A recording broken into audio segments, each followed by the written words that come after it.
Dag sê, dis bietjie tyd dat ons bietjie kyk na 'n baie interessante ding wat ek hier vir julle wil kom meedeel.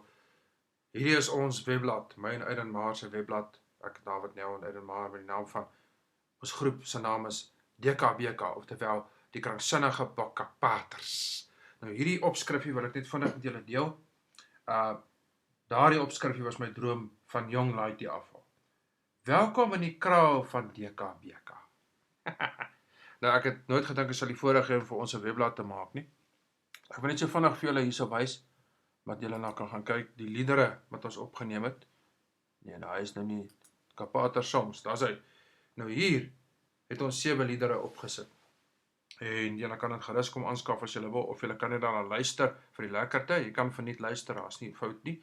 Ek het dit nou net nie aflaaibaar gemaak nie. En hierdie omslag wou ek ook my lewe lank gemaak het en gee Android krediet, want ek het dit met die Android foon gedoen destyds. Al as ek nou oor Apple toe was, het 'n baie goeie ding wat 'n goeie app wat daar was. Nou hier is die 7 liedere. Nou baie van hulle is op, ek dink almal van hulle is op YouTube as ek dit nie mis het nie. Dronken in die tronk, Thomas de Drywer, Sampie die Snorkaar wat 'n groot gunsteling is. Sou Barnard 1860 wat meer 'n ernstige weergawe is en dan Wesse van der Walt, Sê my en weer 'n ernstige sang vir die Franse pa en die meisie.